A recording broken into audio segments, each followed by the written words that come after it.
to tune in to DLC. Especially if you're one of our geeks in sneaks using this podcast to power you through a workout or a run. Maybe you're doing chores. Maybe you're folding the laundry. Maybe you're just out walking the dog. Whatever the case, we're pleased to be with you in your ear holes for 90 plus minutes of gaming goodness, because DLC is your downloadable commentary for the week, delivered the way we love it to be, and that is completely free. Thanks to our sponsor this week, HelloFresh. They're bringing the show to you. DLC, of course, the show all about games in their many forms. Games played on desktops, laptops, and consoles. Also games that involve dice, luck, and cardboard. I'm your host, Jeff Cannata, that's spelled with 2 N's and 1 T. And I'm joined, as always, by my friend / co-host / nemesis. The guy who got onto this podcast through a sudden death play-in game, Mr. Christian Spicer. Hello, Christian. It was tough. I suddenly died, and I'm in. Hey, if you had to play one video game to determine, you get one shot, do not miss your chance to blow, that kind of, what game do you pick? Street Fighter 2 at the stop and go when I was a kid, and there was only one other person who knew how to. Yeah, I got you. All right. Hey, we have a jam-packed show for you. We got game news. We got tons of big releases. There's a new Far Cry out. There's all kinds of stuff. There's a new, I don't know if you're aware of this, but there's a series called Metroid that has a new installment that is also available. Now, it hasn't been a new Metroid in quite some time, I'm told. So anyway, we're going to be talking about all of it, and we have an awesome guest to do it with. You know, the DLC always stands for your downloadable Cannata and your downloadable Christian. But this week, I'm so excited because DLC stands for discretionary list of choices. Because from the optional podcast, we have Paul Tamayo joining us for the first time. What's up, Paul? What is going on, Jeff? What's going on, Christian? Thank you so much for having me. This is legitimately wild to me because I've been a fan for years and years and years of both your guys' work. Jeff, a little fun fact for anybody who wants to update my Wikipedia page after this episode. I was actually in an episode of the Totally Rad Show with my brother. Is that so? Yeah, believe it or not. Yeah, we met you at the New York meetup, so we were in that episode way back when. So yes, yeah, I've been quite a while fan ago. Yeah, Probably 2008, 2009, something like that. Yeah. We don't have to, we don't have to add the numbers up. No, believe me, I don't want to. I am old. Yeah.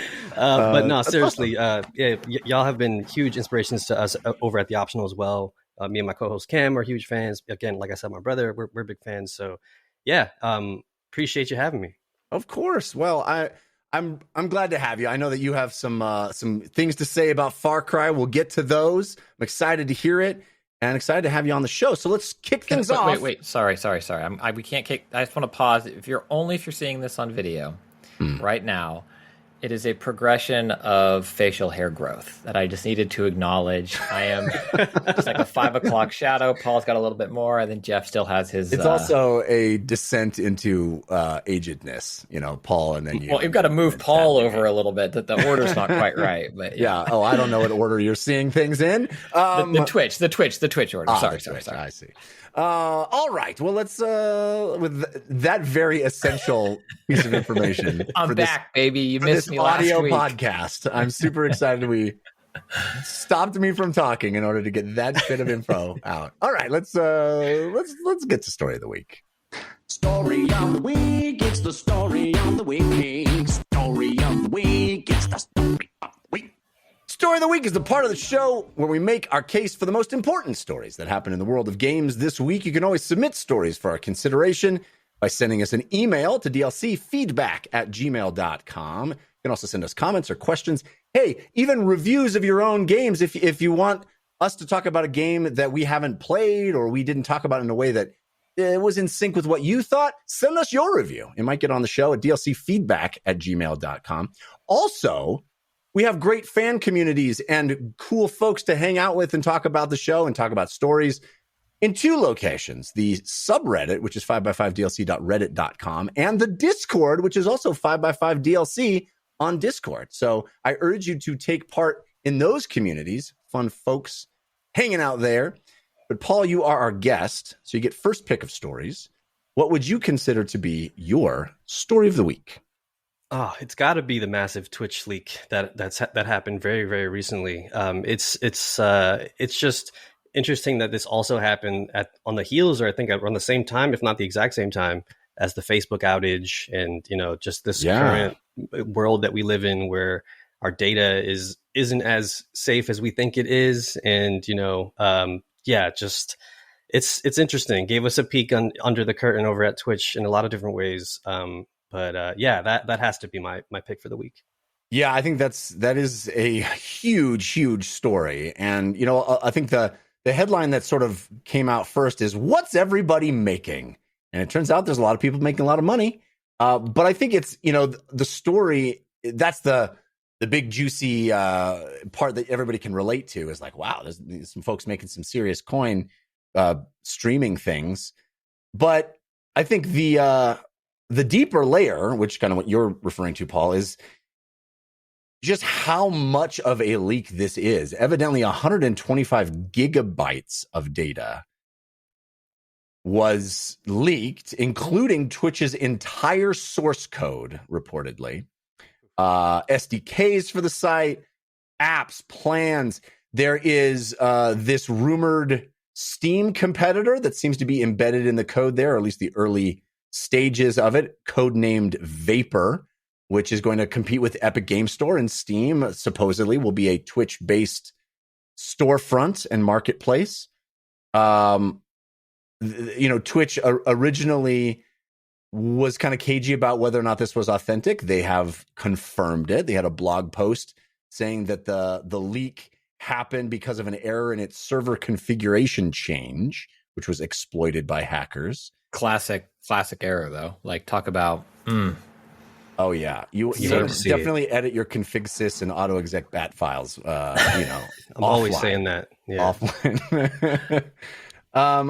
So Paul, have you changed your Twitch password? And as a result, how worried are you about this? And what does it tell us about? I mean, you kind of were already hinting at the broader online data security issues, but what does it tell us specifically about Twitch that you find interesting? Well, I mean, the one thing that I think the most interesting, and it's hard to like really know all the details, but we can sort of we can all kind of take guesses about how things might be running over there. But I mean, what I find interesting is, in addition to how much these creators are making, you got to assume that Twitch is also making, double that if they're taking X amount of money, or, whatever the equation is. But it's interesting because this also, I mean, I see it a lot on my timeline, especially from marginalized streamers and streamers who happen to be POC or LGBTQ, and have been demanding for a while now for to help them, create safer spaces because of the hate raids that have happened, especially over the last couple months. And it's interesting because, we can, thankfully, to answer your first question, I definitely changed my two-factor authentication password and all that stuff immediately. But thankfully, according to I think their blog post, or I think some of the reporting around it, the credit card information that is attached to your account, I don't think is stored on the Twitch side of things. So I think we're hopefully okay on that side. Who knows, how this will unfold. But either way, I think it's a safe bet for everybody out there to change your passwords immediately, enable two-factor, and just have that peace of mind. But yeah, it's interesting. It paints a little bit more of a picture of Twitch that we haven't really been able to have previously because of how secretive they've been, or not responsive when a lot of these creators are asking for help. Yeah, and it's interesting that you bring it up in that light because this leak originally was posted on 4chan, and the anonymous hackers responsible claimed that this was sort of an act of righteous retaliation against Twitch's toxic community. And, posting about a toxic community on 4chan, is a bit like, saying it's dirty in the mud pit. But, it's interesting that, who knows that you could just wrap yourself in these things, do something illegal and awful and say it's, you're Robin Hood. But I do think that there is this, I participated just last month in the day off of Twitch as a form of protest. My show, The Dungeon Run, which is streamed on Twitch on Wednesdays. Wednesday was a day off Twitch. We did not do a show that night. There is a groundswell of sentiment about how Twitch does not seem to be taking seriously all these kind of hate raids and the stuff that that is really negative and the platform is being used for. So, I don't know. Is there some? Do you feel a sense, Paul, at all of Schadenfreude about it? I mean, are you glad to see them taken down a notch? I don't know. I'm curious. Yeah, I mean, I guess a bit, right? Like it's unfortunate that it had to come to this, and I think it's a little, I guess it is fascinating to see what these creators are making a month, and just kind of that number alone just completely blows my mind. I think more than anything, unfortunately there is an upside to this, and I hope that it just continues to bring more awareness to people out there about how sensitive a lot of these platforms still are and how much work they still need to do in order to just keep things safe for everybody, right? Because there's only so I guess I'm not trying to I have a sort of saying where I just kind of borrow from a friend of mine. I just don't stand companies, definitely remember that there are still things that these places can do at the risk of not always making the most money if that were those decisions were made.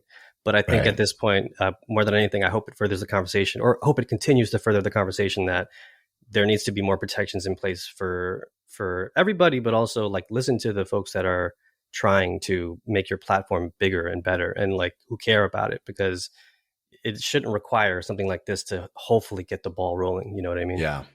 I don't necessarily think that takes you out of the crosshairs of hackers, but certainly it does improve the sentiment from your audience if you're actually doing the right thing. Christian, when the big first info dump happened and all the dollar amounts were posted, I texted you and said, this is usually where I say I'm in the wrong job, but I'm not in the wrong job. I guess I'm just not doing it very well. Anyway, interesting to see these. There's a lot of people, or a small group of people, making a heck of a lot of money on Twitch. No surprise there. I think for me, maybe interesting. I'm curious what you think, Christian, about this idea of a Steam competitor that is built around the Twitch platform. Do you think that would have legs? And is it something that you think could potentially be a positive for consumers to have, even more competition in that market? Yeah, it's interesting. I do think there's room for more digital marketplaces, so to speak, assuming they don't put an extra burden on the consumer. Digital storefront exclusives are annoying. I understand why they exist, but it's annoying to build your friend base in one area and have it not convert over to something else. And I know we've talked about this before when Epic Game Store launched, and there are software programs that kind of consolidate all of that stuff and kind of bring you into a centralized place. But it's annoying. And I think, kind of going back to this leak, nothing's safe, right? As everything was at the Home Depot leak 5 years, probably 8 years ago. Everything's 5 years ago. 8 years ago now, that did leak everybody's credit card information. Facebook had massive leaks before as well, or data breaches, whatever you want to call it. Which is weird because, Home Depot is where you go when you have a leak. You don't expect a leak at the Home Depot. Wow. Well done. And that's our show. We have hit the high note. Y'all. Appreciate it. Yeah. So, it's another storefront could be good for consumers, but it's another place where I'll need to update my credit card or another two-factor, in that aspect. But do I think it could make business sense for Amazon to have a better integrated store into Twitch than what they have right now with Amazon? I do, especially as Luna if it becomes more of a mainstream thing. The idea of clicking, purchasing, playing, all the stuff that Stadia was advertising back in the day, and the stuff that Microsoft is kind of doing now with Game Pass, now bringing that to PC as well, where it's sign up for Game Pass, stream a game immediately, and then if you like it, click to buy it, and there you go. And if Twitch can then implement that in to, you're watching a content creator play a game and you really like what she's playing, you can click buy. Maybe that person then gets a kickback also. And then, so there's a lot of that money to be made that I think could be beneficial for folks, that cuts down on those barriers. Another Amazon product, Comixology, and these are some Apple App Store, requirements, but it's like, oh, you're in the app, you're reading it. And I know the App Store stuff's changing. Kind of, maybe there's appeals, but like you're in the app and you're like, oh, I do want to get Batman 89 #2.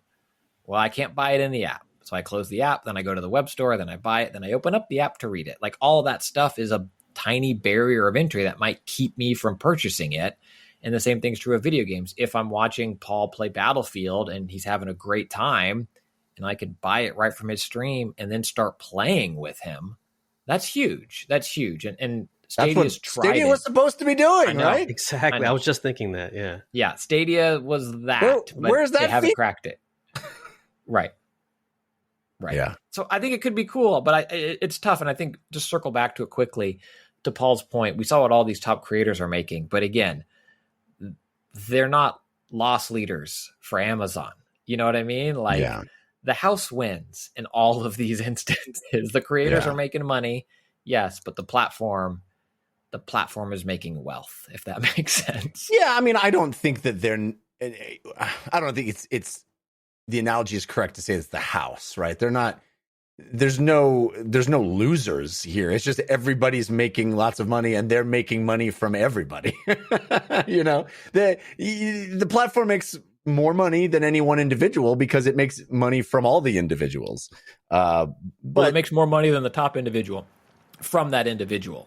They are getting they're not giving the top earning individual is not getting the bulk of their money. Do we know that to be true? I would assume that the top earning individual would make a greater percentage than the platform. Well, there might be exclusivity deals or something like that, but for general folk, and assuming how this scales, the percentage of payout is kind of like the App Store, right? Like the percentage of payout isn't the creator gets the majority of that money. I would think it would be. I would think the creator would get the majority of that money. Wouldn't it be sort of like they take a tiny percentage of overall earnings? They take 20%, say?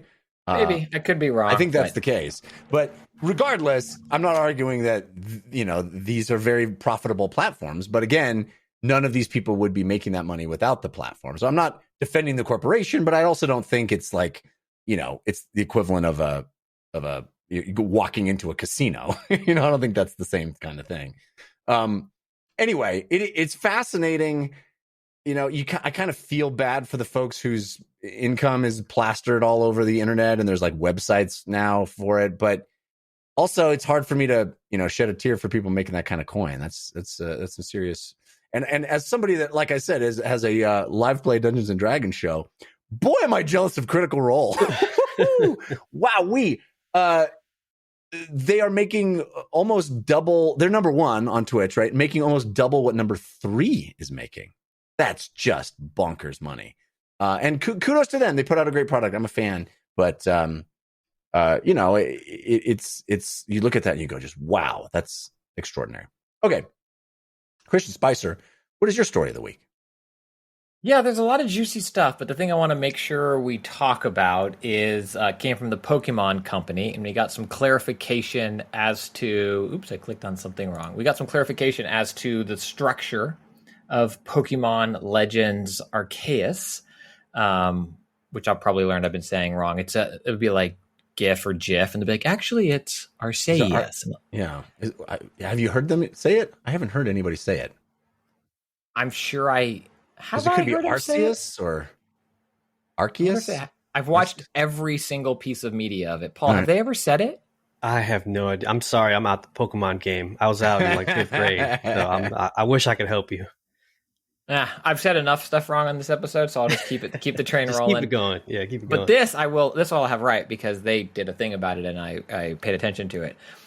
from the release, the first trailer, the expectation was this is Pokemon Breath of the Wild. Is it Breath or Breathe? No, just kidding. That it is this huge open world system where you're interacting and kind of like the open areas in the last Pokemon game, Sword and Shield, but bigger. Arceus? Hot Slag, you're killing me. Arceus? Oh man, everybody now. Okay, pile it on. We'll never know. Dr. Zayas, no.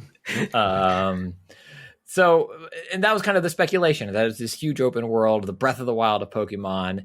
And now the Pokemon company has come out and said, nope, it's not an open world game. Many people have made that assumption. It appears the way people are now running with the description the Pokemon company game gave is that the game is more closely resembles Monster Hunter. Instead of you have this huge Breath of the Wild world or Far Cry 6 map where you can go anywhere, you have a main village. That's your base of operations. If you haven't played Monster Hunter, it's where you interact with all the town. It's an RPG town, right? Where you have all of those fixins of a town. And then from there, you go out on your little quests. And some of those areas, assuming it follows the Monster Hunter mold, can be fairly big, especially some of the newer Monster Hunters. You'll be out in a mission and it's an area you'll reuse a few times. And it's a fairly large space to explore, but it's discrete. When that is done, you then go back to your hub and you pick up your next mission or something like that. And I think that's super interesting because it is definitely not the impression I got from the trailer that showed the kind of the Breath of the Wild, mountain camera view, your trainer on their back, kind of exploring this great world. But it also doesn't sound bad. And so I'm super glad that they're setting what those expectations are. And I'm curious why it took so long. Well, if they've been like, and it's not so much Breath of the Wild. Like if we had to compare it to a Legend of the Zelda game, it wouldn't be Breath of the Wild. It would be, what if they made Legend of Zelda but Pokemon, and it's a Pokemon game.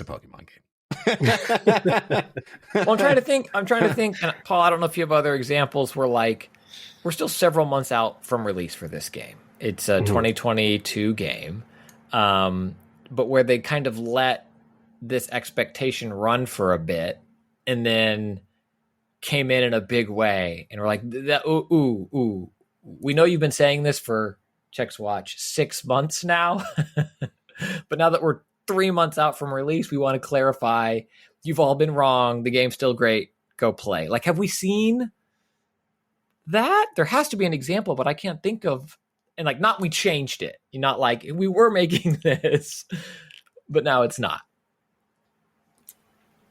I can't think of anything like that. I don't know. I feel like Pokemon is one of those games, especially lately, where fans have been either in love with something or completely against it in a lot of ways. So I feel like this is them hopefully trying to get ahead of that and just be like, I kind of like it. I mean, I'm not a big Pokemon person, but I do feel like if you can just sort of set these expectations a bit clearer and explore things, go in depth with them. I think that's, better for everybody, right?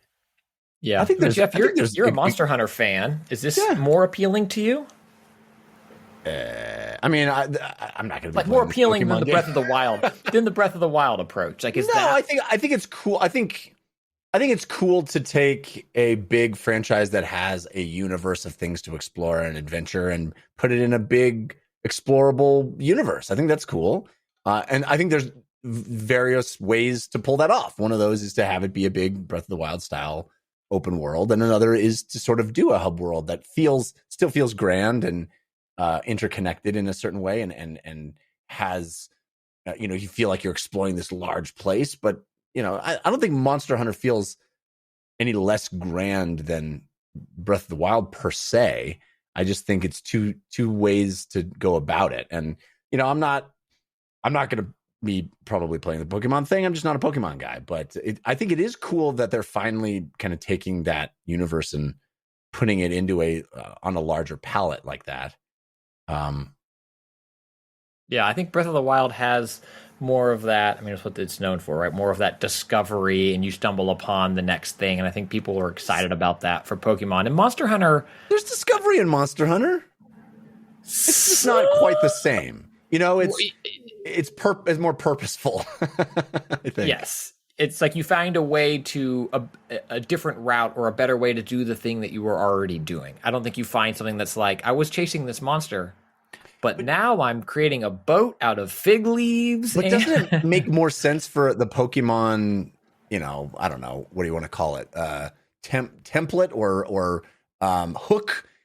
What you go to Pokemon for is basically the same thing you go to Monster Hunter for, which is I'm going to go out and I'm going to try to get this one thing. Monster Hunter means, you know, killing a big monster and harvesting its parts for a very specific reason. You know, I'm going to find this crazy rare monster and harvest its parts so I can get the cool armor. And in Pokemon, it's literally capturing the monster. But they're basically the same idea. I think it's much closer to what that game, what you want out of that franchise than Breath of the Wild is, right? Because it doesn't even kind of apply to Pokemon in my head. It would really feel like a big departure from the template of the series. And it makes more sense to me to go, okay, here I am in the hub world. You know, I have an opportunity to get X, Y, or Z Pokemons, you know, in these areas. I'm going to depart for those specific areas, hoping to get those Pokemon, rather than like just wandering around and hoping that the right Pokemon comes out. I feel like that just makes more sense to me. Yeah, it's an interesting point. I think you'd still have areas that have certain types, right? And like, oh, there's been a reported this type of Pokemon. I mean, I think to some extent, showing Pokemon working in a big open world is Pokemon Go, which is the actual open world. The actual open world. And like they've brought in battles and they've added things to it. But I think that style of game could certainly also work. But I guess for me, the story was interesting, one, because of the clarification of what is likely going to be a very sought after game, a game that sells a bunch of numbers, right? I think this is going to do very well for Nintendo. And I thought it was interesting that this clarification came after, like, they had to have known. I mean, they clearly did, because they said that's not that. I thought that was really interesting, like how long they let people think one thing before trying to get ahead of it here, as we're, you know, still several months from release. But I mean, I feel like that's it. Not as uncommon as perhaps you're pointing out. I mean, I think of something like even Elden Ring. Yeah, I don't know. Kind of that, right? Where Elden Ring, like people went wild speculation as to what it was until From Software was finally like, well, here's what it is, you know? Yeah, Right. maybe. Yeah, I will say it is kind of nice to see a game like Pokemon sort of remind us that, oh yeah, we're trying to keep up with the times. Like we're trying to react and respond and be influenced in a lot of ways by other games who have, you know, done this sort of repetitive thing that Pokemon does so well. I mean, it was a, you know, no pun intended, breath of fresh air when Breath of the Wild came out, because it was like, oh yeah, like Nintendo still, not that this is Nintendo. I know this is, what is it, Game Freak, if I'm not mistaken, the developer. Yeah, I'm not certain. Yeah, but yeah, it's sort of not directly Nintendo. Yeah. Right. But it is cool. I always find that fascinating to see games that have, you know, been one thing for so long finally decide to try something new. It's always like, oh, cool. You know, that is possible. Yeah. Yeah. I agree. A number of stories that I could pick for my story of the week. You know, I guess folks are excited about the last Smash Brothers character being announced, Sora from Kingdom Hearts. A lot of excitement, anticipation there. Not really my story of the week, right? Not my story of the week. But I will stick in the Nintendo wheelhouse, because this one, you know, most of the time I want to pick a story of the week that makes me happy or is a big deal, makes me excited, or something I'm looking forward to, something that really energizes me. This one, more of a I'm kind of ticked.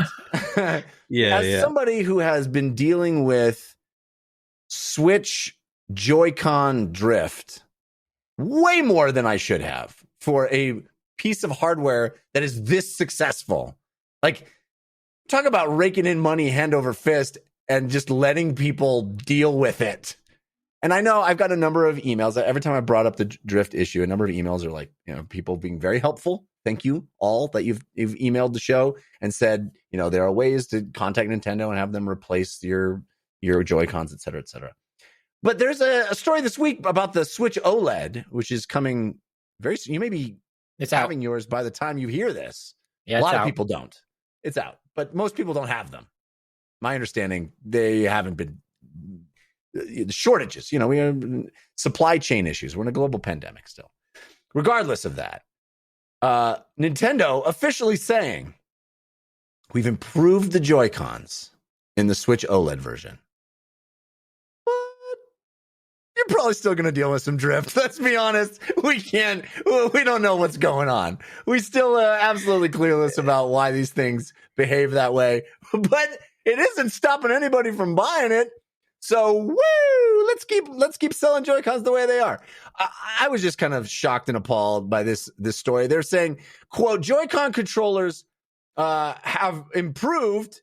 The Joy-Con controller specifications haven't changed in the sense that we didn't add any new features, such as new buttons. But the analog sticks in the Joy-Con controllers included in the Nintendo Switch OLED model are the latest version with all the improvements. However,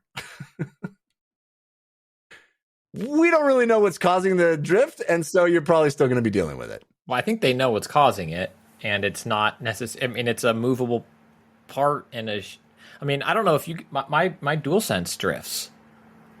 Oh wow! Like that bad? Really? I haven't experienced. I've never ever experienced it as bad as I experienced it with the Joy-Cons. Well, guys, they're like tires, you know. You got to expect some kind of wear over time, and you know these things kind of happen. We don't know. We're working on it, but they're, you know, what do you want? Yeah, I don't know. What do you want? You just buy the new one. Come on. How much of yours, Jeff? I'm curious. Is what I would consider Joy-Con drift, and how much of it is disconnecting? I mean, like, disconnecting is infuriating. Yes. But I mean, maybe maybe I'm labeling something that's drift that is more of a disconnection issue, but we don't get fully disconnected. It's just Mario starts running one direction on the screen. Yeah. He just starts running to one direction, and you can't stop him. Are you playing with the Joy-Con off the Switch? Yes, because the Switch is docked. This is the only time I experience it. I think you're running into that old fangled, which also hasn't, I don't know if it's been fixed, but like the left Joy-Con disconnect and not the analog drift. Well, but it's not disconnecting. It's just like, I mean, maybe, again, I'm fully prepared to say that I am mislabeling a problem. I'm attributing one thing to another thing. But the fundamental issue is that this is like not acceptable, I think, as a consumer product to have that much issue around it. And to be like, yeah, we're putting out a new one. There's probably still going to be some issues, guys. I'm just clueless. We just can't. At launch, I had that issue with the left Joy-Con where there was a point where I was so into Breath of the Wild, and then I had to send that back in for them to fix it, or I guess maybe even replace it and send it back. But I have gone through multiple sets of Joy-Con, and I still get drift on the left one. I mean, you know, the other night I was so excited to boot up some Tetris Effect, which I might talk about a little bit later. And I couldn't even boot it up because my menu wouldn't let me get off of the rightmost thing. And it's infuriating. It's like, you know, all for all the talk about how, you know, how cool they are in HD Rumble and all these cool little sensors and things inside of them. You know, it got to a point where at one point I was just considering getting the smaller version where they're not even, you can't even detach them. But yeah, I don't know. I hope they can fix it. I mean, the Switch is so good. I mean, I would love a 4K version soon, Nintendo. I know you know, I know you don't want to talk about it, but I'm just saying. I'm just putting that out there. I'm putting that energy out there. Yeah, I just like, I don't know. It for such a great console, that one, you know, asterisk, I think will be a pretty big one when we look back on it in the future about how, like, you know, how annoying it was. It's crazy to me that more people don't talk about it. For as much of a problem as it's been, and it sounds like you have iterated your actual Joy-Cons and tried to fix it, and it's just never. I don't know. I don't know if this is technically what they're referring to when they say drift. I mean, the definition of drift is movie character in one direction, but it goes in a different direction. That's what I'm talking about. But maybe I'm not speaking exactly to what they're referring to. Regardless, I wanted more people to bring this up and hold them accountable, because it's just ridiculous that how many years into the Switch launch are we? They've got a new version coming out and they're just like, Yeah, you should probably expect that to still be a thing. Sorry. Yeah, I because of I sent my, and they did say that when you send in yours for repair, you get it with like the updated whatever that they have in this OLED. But yes, drift will still probably happen. Like I sent my left Joy-Con in for repair because of that non-responsiveness issue back when, and it got slightly better, but it's still not at a way where I felt comfortable ever using them detached and sitting at my couch, like my normal distance from my console. That I bought a Pro controller, and I'm just, if it's docked, I'm not using the Joy-Con. If I have it in handheld mode, then yeah, I have the Joy-Con, and I do experience what I would consider similar to my DualSense, like drift. It's weird because on my DualSense, I see it the most in Deathloop, and I don't know if that's just because that's the game I'm playing the most on it, and it's the only first-person shooter I'm really playing on my PlayStation 5, so I see it more, but my reticle I'll let go, and it will just kind of keep Nintendo going a little bit. Has said that one cause could be just dirt getting in there, and we have established that you have filthy hands. No, the opposite. You will not purchase a light colored controller anymore because it yellows and decays in seconds. You said seconds. But yet, okay, hold on. I'm rolling away. No. Gotta wash your hands 20 seconds, Christian. Come on. What are we doing? No. I'm going to show it here. I know most people, the vast majority of people only will listen to this, but I tweeted this out as I've been talking about it. People were like, is that brand new? Did you just clean that? No, I have nice hands. This is my original SP. That is mint. That's pristine. Mint. Yeah. Thank you, Paul. Jeff, I accept apologies. Email to dlcfeedback@gmail.com. My fault that you didn't play the original SP at all. Dude, just stop. Okay, I'm going camping again. A good day. Good day. All right, I get to call Patrick and Lana again. I'll threaten you with a good time.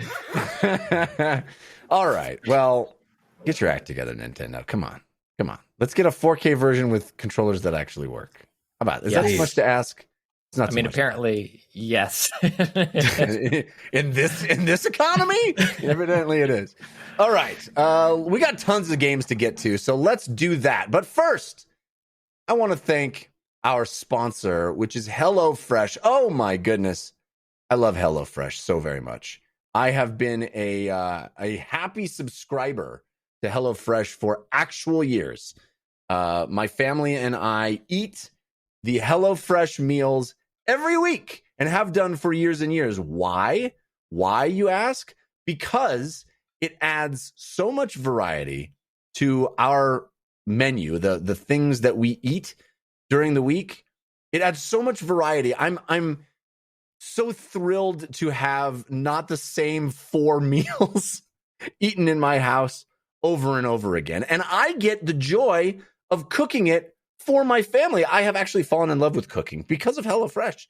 It cuts out all that stressful stuff, all the pain points that I don't like about cooking. I have a wide, cool, interesting menu to choose from with step-by-step instructions that make it easy for me to cook. I can get meals on the table in 30 minutes or less. And I don't have to go to the grocery store to buy the ingredients. The fresh ingredients are delivered right to my door. So simple. And they're pre-measured, so I don't have extra that is just going to go bad in the fridge and then I'm going to feel bad when I throw it away. Pre-measured, great meals, over 23 meals each week. I pick them out on my app. It's so delightful. Weeks in advance, I get to go through, go, ooh, that. And then I forget. And then when it shows up, I go, ooh, that, all over again. So much fun. I eat healthier because I know what's going in my food. It's not full of a bunch of garbage. Plus, you've got low calorie, carb smart, vegetarian, pescatarian options every single week. And no matter what you choose, every single recipe is packed with fresh produce sourced directly from farmers. You can save up to 40% from grocery bills instead of shopping at your local store. And like I say, you're not gonna overbuy because you're only getting the pre-portioned ingredients exactly what you need. I'm telling you, I absolutely adore HelloFresh. It is integrated in part of my life and has been for literally years. I think probably more than 5 years, because we did it before my son was born. And we've been doing it ever since, like nonstop. It's truly improved my life. It can improve yours too. Go to HelloFresh.com/10DLC. That's 10DLC. Use the code 10DLC. And you'll get 10 free meals, including free shipping. 10 free meals. HelloFresh.com/10DLC. 10DLC. That's the URL you go to and the promo code 10DLC for 10 free meals. That includes free shipping. Check it out. I think it'll improve your diet. It'll make you happier. It really has made me happier. I think it will probably do the same to you because you're just eating better and I'm providing for my family. It feels great. HelloFresh.com/10DLC for 10 free meals. What you playing this week? Tell us. Ooh, what you playing this week? Tell us on the playlist. All right, it is time to talk about the games that we have been playing. Let's start with the big one, Ubisoft's newest entry in the Far Cry franchise. Giancarlo Esposito stars in. And by the way, evidently signed that fat contract that says, I'm in all the commercials. I'm in all the promotional. Yep. I build it around this guy. I mean, we've had famous people be in video games before. I feel like he was all in. All in on promo. Like it is his game. I just saw a commercial watching football tonight. I saw a commercial where he's like, yeah, I played a lot of bad guys, but I'm playing like the baddest bad guy I ever played in this video game. You got to play this video game. And I'm like, yeah, nice work, Giancarlo. Go for it. And then baby. He's like, also, while I'm here, notice the Peloton over my right shoulder. Also, this coffee I drink is an espresso. Also, and it's just like, you are doing everything. I'm not mad at it. I'm not mad at it. All right, so Paul, you have been playing Far Cry 6. I know that you guys discussed it in depth on the Optional podcast. I'd love to hear your thoughts on this newest installment of the franchise. Yeah. So, I actually really enjoy the Far Cry series. I kind of, I've talked about it a lot in terms of how I know it's kind of played out to do food metaphors, but I've always looked at, and especially this one, I've always looked at Far Cry like Taco Bell. Like I know what I'm getting into. I'm not above it. It's 2 a.m. I'm hungry. I'm trying to get something to eat real quick. And it's going to, I wish Far Cry would bring back the Mexican pizza. I know, that's right? all I'm saying. Bring it back, Far Cry. Pizza. That was my jam. That was my the meal that I ordered. When they took it off the menu. Sorry. It was so good. Yeah, we got to start a campaign now. Hashtag, I don't know. We'll figure it out. But So I really like the Far Cry series. I mean, Far Cry for me has always been this really cool sandbox that has in a lot of ways introduced a lot of interesting things on the systemic design side of things with, things that catch fire and animal AI that can interact with the enemy AI and, kind of set the template for, big map with a ton of things to do and, watch all these toys play to interact with one another and you can sort of be the mastermind behind it. Which is, that's a certain kind of itch that I find satisfying that I personally, have a good time with. Having said that, Far Cry 6, technically not the sixth game in the series. There are way more Far Cry than this, if you include things like Blood Dragon and Primal. But this one kind of, once again, sets itself in a pretty charged setting that has a lot of, history, again, very charged history and kind of does things in a way that is, again, like Taco Bell, very much made for a specific kind of palate. It's not quite the real deal, Holyfield, but it's it's still tasty. It's still a good time. So I find myself conflicted playing it a lot because, when the fun moments happen, they happen. But a part of me goes, I've done this so many times before. I've been here. I've literally done that. I have looked at this giant map full of icons that tell me all of the fun things I can go do. And I had a similar experience with Assassin's Creed Valhalla a while back where I like the Assassin's Creed series, but I do find myself kind of getting a little fatigued with the templates, and you can tell they're, in a lot of ways, it's Templars. Oh, that's right. templates. Sorry, excuse me. I That's think you have the right. wrong Nice. Ubisoft franchise, Christian. Yeah. Yeah. So that it's a smart way to templatize these experiences and have different studios make them so they sort of come out every year like a sports title or something. Dude, because those they come opening out credits for Far Cry 6 when it's like Ubisoft Montreal presents in association with Ubisoft Shanghai, Ubisoft Kiev, Yeah. Ubisoft the guy down the street. It's like Yeah, it's like just Ubisoft like be everywhere. yeah. I was like, whoa. Secretly you, that one doodle you drew and threw away. It's in the game. Yeah. So it's admirable. It's admirable, but it's also like I don't want to get into the other stuff that's been happening there as a company, but it Right. does. It's hard to not overlook that when I'm playing a game about like revolution and rebellion and fighting for solidarity against the people abusing their power. But as a game though, like I find myself conflicted because I still like the stuff I have fun with, but at the same time, there are so many, especially now that it's like game of the year time. There are so many other games that are vying for my attention that to me feels so much more interesting, at least from just like a technical perspective, or even just like an artistic perspective. When you look at the art style and things like Sable, or they just dropped DLC for Outer Wilds that I just started scratching at, and like there's a lot of really cool things out right now that this just sort of feels like just more of the same. And I get, and in a lot of ways it's meant to be that. It's meant to be that one game that out of the several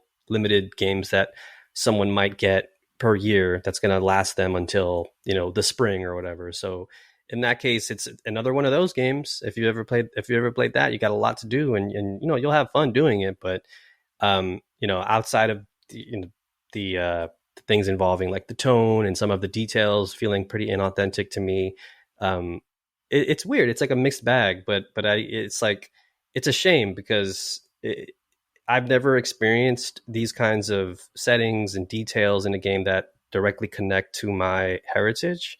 And, it's a shame that it's like coming through this game though, but it is still, it is still kind of cool to like, to be in this really cool firefight. And then like salsa starts playing, and then, like reggaeton's playing in the background, and people are talking to each other in Spanish, and that's cool. I've never really had a lot of those kinds of opportunities to do that and explore that sort of part of my own culture. But yeah, I don't know. But overall, it's as something that is, again, trying to compete with a lot of other games are out that are right now. It's just I might not stick with it, but who knows? I'm not sure. You bring up a lot of really interesting points there. I mean, I think at this point, I am fairly uninterested in the Far Cry franchise. And yet I also found myself plunking down $15 for a month of Ubisoft Connect Plus to give it a shot. I downloaded it, the 78 gigs against my data cap, to download it, give it a shot. $15 for a month of Plus. Whatever. I'm going to try it. For me, the high point of this series was Far Cry 2. Like, that's the game in the series I have enjoyed the most out of any of them. I don't know if it's ever surpassed that for me. But I'm atypical, right? I'm not a huge fan of this franchise. I want to dig in more to what you're talking about for setting and culture and theme, because it feels like at this point, that's really what Ubisoft is offering. Because as you point out, I think accurately, the fundamental experience of playing these games is unchanged, right? You're basically doing the same thing that you've done in every Far Cry game, right? Mostly from like 2 and 3 on. And 3 on, certainly. Yeah. 3 2 on, was certainly. Yeah. 2 was kind of the beginning of survivaling. Yeah. And they've refined that template. I think that template is pretty good. If you are into big open world, first person shooting, crafting, having wacky, crazy time of it. I I think they're pretty well put together structurally. Christian, Without sorry, I'll say it just without a lot of glaring bugs. You talk about all the studios that make Right. them, but these games come out regularly. You don't talk about the Far Cry jank the same way you do a lot of that's other true. big games. right? Like, Yeah, compared to even Assassin's Creed, even the same, the same publisher. Yeah. it works. It often works. But Christian, you and I often in talking about Far Cry talk about this weird juxtaposition of tones that don't seem to mesh. And I think this game is certainly not any more egregious than the last numbered Far Cry game, but it is equally as egregious. And I really want to talk about this with you, Paul, because I will give a brief example from the very beginning of the game, so as not to spoil anything. But the very beginning of the game is very dark. I mean, it is gritty, really. I mean, Giancarlo Esposito as this. I mean, it was straight out of an HBO hour-long drama. I mean, these are dark, well-realized characters that do heinous things in, as you said, Paul, a realistic setting, even though it is not an actual place. It is a fictional place. It is certainly evocative of real places. Mm-hmm. And some very horrible things happen at the beginning of this game. Very horrible in the sense that we know these kinds of things happen in the world, right? And you see these awful, violent, and revolution is evoked, and cultural identity is evoked, and all these things this game is treading on to create an emotional response in me. And it does. It works. I have an emotional response. It is hard to watch some of this stuff, intentionally so. It is getting me in the feels, right? Yeah. And then not 2 minutes later, I can whistle and command my alligator to attack people. Guapo. Yes, I've got literally a buddy. I guess it's a crocodile, not an alligator, because crocodiles are vicious and alligators aren't. But regardless, it is a wacky sidekick pet that behaves in a way that no realistic pet does. Certainly no alligator I've ever heard of that behaves that way. And yeah, I mean, that's a kind of a fun, cool video game mechanic of being able to sick your crocodile on bad guys. But it literally is butted up right against the tone that is very intentional and very powerful and very dark. So I'm curious, I think you have a relationship to this material that, I want to hear how that lands on you. Yeah, I mean, when this game was first revealed, I mean, we over at Fanbyte, we were streaming, I think, one of the conferences where they showed a brief scene from the game, and it's right in the beginning, the one you're referring to, where you see some pretty gnarly stuff, and you see what the antagonist is like capable of, right? Right. And it is meant to evoke these feelings about where it is or what it's sort of inspired by, and as a descendant of Latin America, it's revolution and these sort of tragic stories are common, and we are descendants of that, right? Like our survival has always been tied to liberation and revolution, and it's expected of Far Cry to do something like this at this point. Like I'd be lying if I said I was surprised, because we saw what they did with 5 and the sort of where we were as a planet at that point, but especially as a country. Yeah. It was definitely touching a lot of nerves, and they were not afraid to lean into that, and they made all these promises about where the story would go, and we had all these kind of consultants. So when I see something like Far Cry 6 on the horizon, I'm not surprised. I might be a little annoyed. I might be a little annoyed at the way in which it just sort of uses these things as like set dressing and doesn't really honor them in the way I would hope. I think it's one thing to if you want to make a silly story, make a silly story. Like make a silly story, and you could still have the stakes be high enough and make it.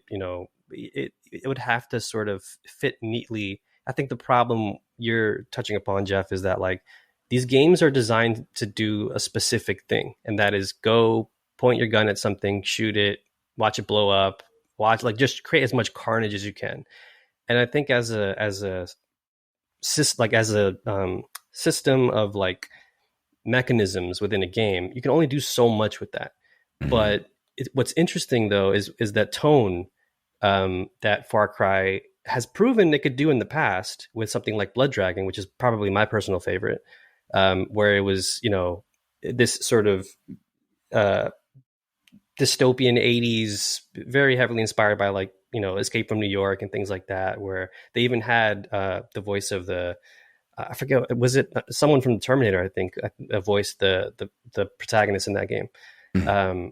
So they've proven in the past that they can do this. Like they're capable of creating a false place that's not so tied to such a charged history, and not ruffle these feathers, because you don't need to, but at the same time, I don't think they care. It's clear they don't care, because again, you're going to have the ads running with Giancarlo Esposito himself saying, "Hi, I'm Giancarlo Esposito. You remember Breaking Bad? Well, guess what? That character's back, bad Spanish and all." And it's unfortunate, because I don't have anything against Giancarlo Esposito. Like, again, go ahead, do your thing. But when especially coming from Ubisoft, when we hear again and again, no, it's not political. It's not political. We promise it's not political. No, it's not Cuba. Crucially, not Cuba. And you're seeing all these, either way. Again, I feel so conflicted about Far Cry 6, because I'm not going to tell you like I'm above it, I'm not going to play it and whatever, because I still have fun with it. I'll be honest. It's Taco Bell. It's satisfying. I'm going to get that crunch wrap. Again, it's 2 a.m. I'm hungry. And I might want to play something like this, but it's just like, I don't know. It's a shame. It's a shame because of like, you see glimpses of greatness when you're going through these cities that kind of look like Havana or whatever. And, or you're hearing the music and the sounds of a beautiful culture. And then a little wiener dog is running, and it's just like it's a weird mashup of those different tones, as this series has always been, and or not always, but in recent iterations has been, and it continues to not really work for me. It's trying to have its cake and eat it too. Yeah, and you describe it as Taco Bell, and I think that's true. Like, there are moments where you can sort of black out and wake up and think you're playing Just Cause. It's basically Just Cause in first person perspective, but also it wants to be important and impactful and and move you and really take you to a place emotionally. But also you want to have a jetpack and shoot off a fireworks gun. Go for that. I don't know how.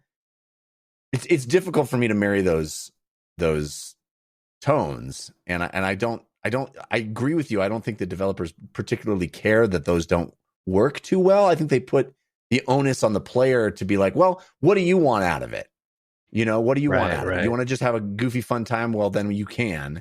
If you want to have a serious time, well, it's there too. And I just don't think that's adequate. I don't think that is enough to rectify the tonal issue for me. Totally. Yeah.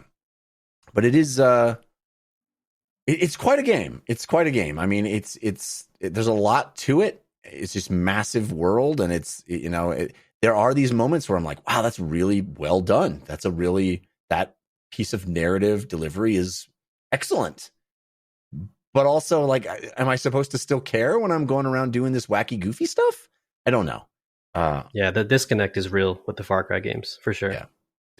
But I also don't know if I'm we are the only ones that feel like these are mainstream successes, these games. Do people just sort of not care about that? Because the game is really trying to give you, you say, It's like it's Taco Bell, but also Taco Bell thinks it's Doctors Without Borders for a little while. You know, it's like we're delivering meals to Sarajevo. It could be a Taco you Bell know? cantina. You know, it could be a nice Taco Taco Bell Bell cantina in downtown. It could be real nice. You know, Right. Anyway. Anyway. It's a shame. It's a shame for me, especially because I don't know when I'm gonna have those sort of really cool, bombastic action games in a Latin American setting Right. that looks and sounds just good, and you know, because on a technical level, it's a marvel. Yeah. But you know, sometimes you need to do a little bit more than that.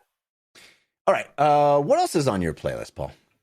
So I have been playing. I can go through these pretty quickly, but the Battlefield 2042 open beta just happened. It's actually just ended this weekend. But I am a big Battlefield person. It's also interesting too because this a couple weeks ago we also had the Halo Infinite test flight, and I feel like we talked a little bit about it on the optional, but I feel like especially for like shooters, are starting to remember that they had something going a while back that they're returning to that I've missed so dearly in the era of the battle royale and you know the countless Call of Duties and again 2 Battlefields that just kind of didn't do it for me because for a variety of other reasons. But in Battlefield 2042's case, it seems to be going back to a style of Battlefield that I've missed since 3. And I've like never really quite gotten again. And I hope it is more of that because when Battlefield is firing on all cylinders and now it's firing on more cylinders because on Series X, which is where I played it, it supports up to 128 players in a single room. So these are bigger maps with way more people on them and different, vehicles are back. It's sort of in the future now. So they're EVs, electric vehicles. And there's it's classic Battlefield cooperative, multiplayer, competitive matches where you're competing for a piece of the map. And you'd go about doing that by way of different classes that have different abilities. And if you happen to die, you can respawn immediately, which is this cool concept. I don't know if the kids nowadays have heard of it, but it's not like it's not like in a battle royale where you spend however long finding things and then die in the first encounter and have to do that all over again. And I like those experiences too, but it is nice that we're starting to get some more choices again in terms of like those games you could play with your buddies and hop on a call and just like spend a bunch of time, just experimenting and being silly, because that's what I talk about, like some of that systemic stuff I was talking about earlier. And with Far Cry, Battlefield has always been known for those only in Battlefield moments where, you see that clip. They sometimes even feature them in their advertising because they're just, sometimes they can't recreate them. So they have to just pull it from whoever captured it or streamed it. And it's nice. It's nice to get that kind of style of game again, because Battlefield 3 to me was like the pinnacle of Battlefield. And I like Battlefield Bad Company 2 and all those other games as well. But it's just nice. It's nice to get this kind of game again, where I don't have to be perfect when I'm playing these first person shooters.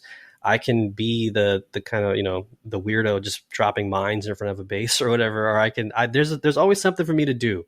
And I can be a team player. Which is nice, it's also kind of nice to just, contribute in a way like that doesn't require me to be the star, or the MVP every time. Yeah. Yeah. This is another game that's just sort of not my jam at all. But Christian, did you participate in the beta for 2042? Yeah, I played a good amount of 2042. And then since I wasn't on last week, I could also talk a little bit about Big Team Battle on the Halo Infinite flight. To me, they struck a similar chord for me. Like a couple of weeks ago, I really praised Halo Infinite and the test flight and the Slayer, like the smaller stuff they had. Slayer, point control, capture the flag, but that 4v4 classic Halo. And then this past one, it's over now, but this past one was Big Team Battle, and then Battlefield 2042. And for me, Paul, I think I'm on the other side of the coin than you. For me, both of these experiences were misses versus battle royales that also, for me, capture that spectacle only in game moment. It's different than Battlefield. It's not a rocket launcher onto a plane, but it's a wacky build glider, for Fortnite, rocket launch off whatever, summoning a boar that then comes over and takes somebody. And you're like, that's clearly Fortnite, because I was also Marshmallow while I was doing it. Like the amount of stuff Right. that's like only in Fortnite. You can have those really fun, emergent moments. And for me, Big Team Battle, Halo Infinite Big Team Battle, and Battlefield 2042, this beta, felt unorganized in a way where, specifically for Battlefield, it was, what do they call it? Not control, but it's that mode. Conquest. Conquest, thank you. Yeah. Your team's trying to have access points and have the bulk of the bodies in the points. So there's always that push and pull, because you can't have them all, Yeah. That's what you need to do to win. And the map felt so grand. And the points kind of spread out among it, that I spent a lot of my time in traversal and not in these engaging firefight moments. And because it was so big, when I was in those engaging moments, and I'm not anywhere near a GOAT tier FPS player, but when I was in those moments, they were over so quickly. And then I was back in this lull where, for me in a battle royale, we talked about it, I don't know, maybe 3 years ago, Jeff, like the fun of that fun loop of a battle royale where you're always involved. You're always doing something, because when the fun stops, you start a new game. Right. And for me in Battlefield, it got to a point where we weren't winning. We weren't gonna win. And I still have, how long? Like 25 minutes, of Yeah, this. those matches can be brutal for sure. Of this mode, that then I felt like it became, everybody was stunting. Like it was like, well, let's all create my only in Battlefield moment.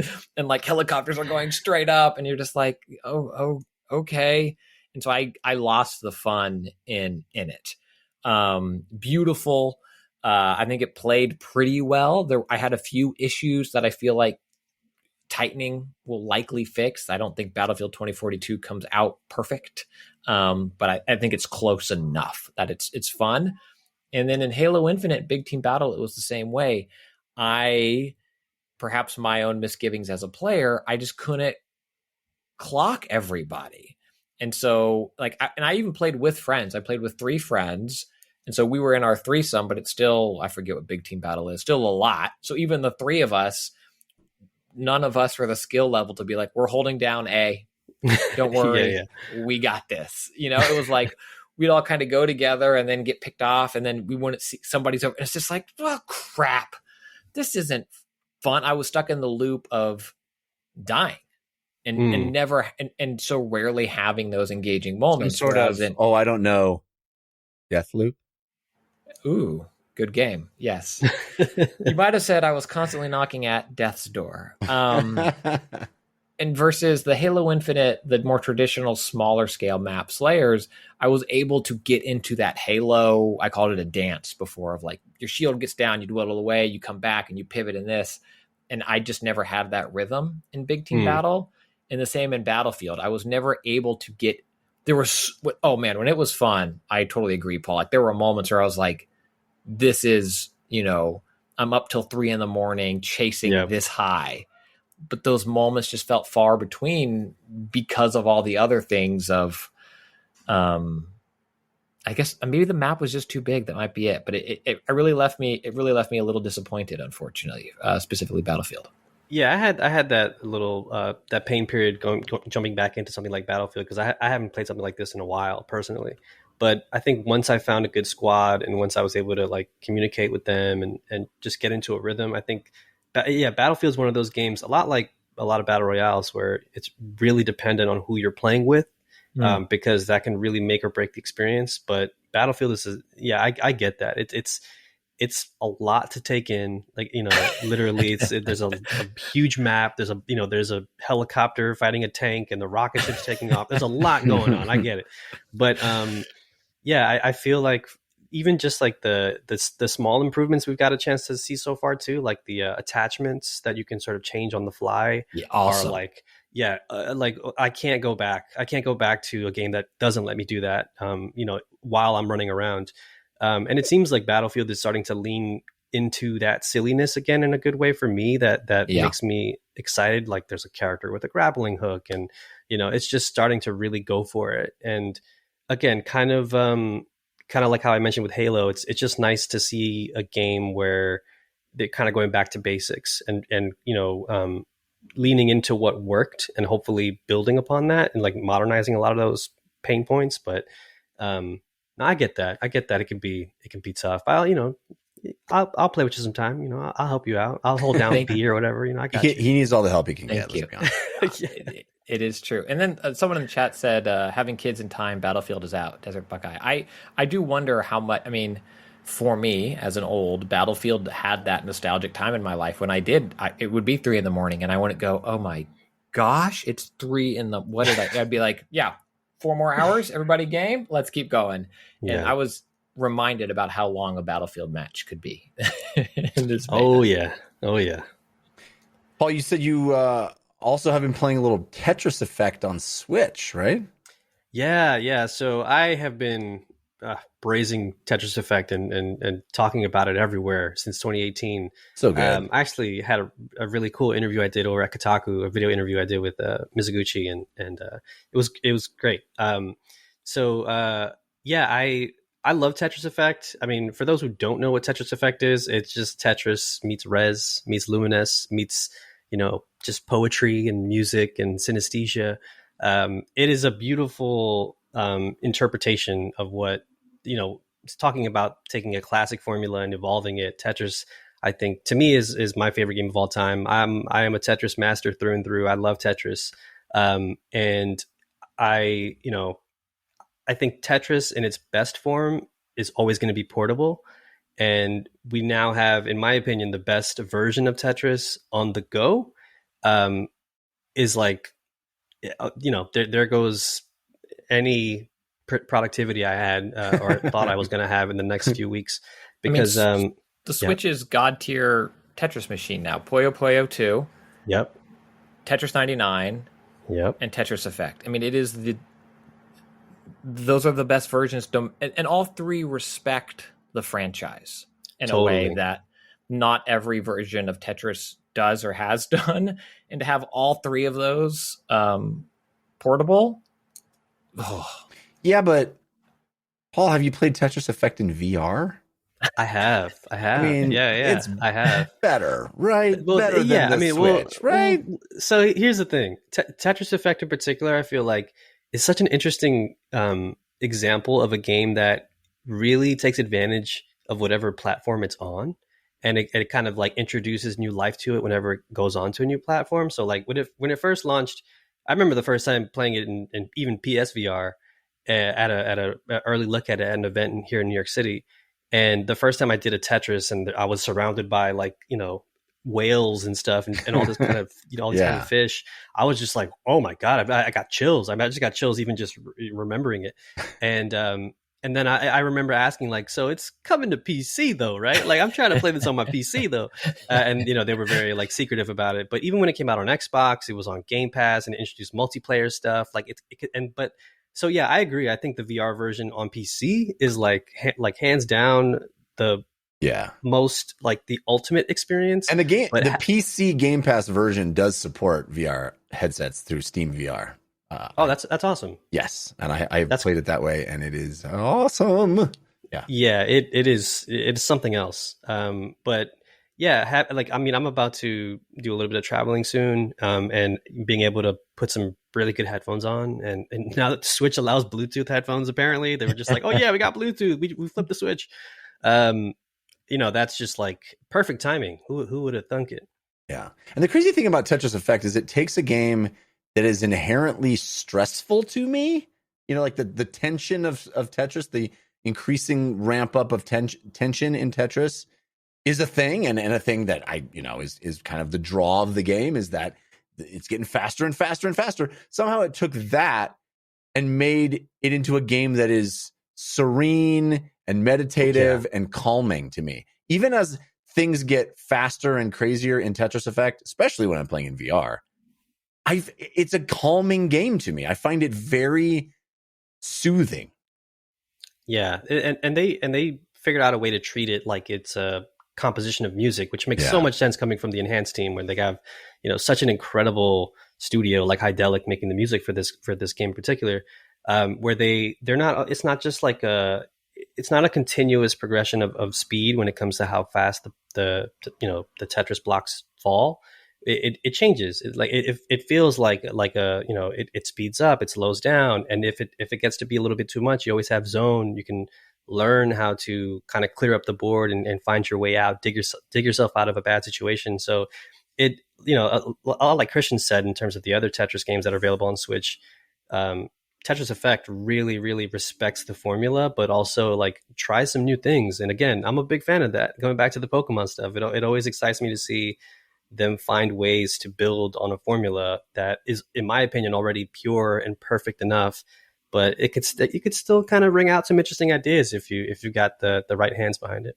Yeah, there's an old interview with them where they talk about it, like the respect they have as the developers working on this game and the care they put into it. It wasn't just some quick cash grab, like, hey, it's Luminous, but now give us this license. Like, they really wanted to make something special here that, and I forget what, I'm going to get the time wrong, but it was something like we spent 3 years just working on what is Tetris, not what is our game of Tetris. Like, what is Tetris? Fundamentally understanding that core gameplay loop to then, Paul, as you mentioned, to add this layer on top of it. It transcends, and you can tell they put in that care and time to understand the franchise and add the music in a way to it that fundamentally alters that play experience. I haven't played it on Switch yet, and I'm not getting an OLED Switch.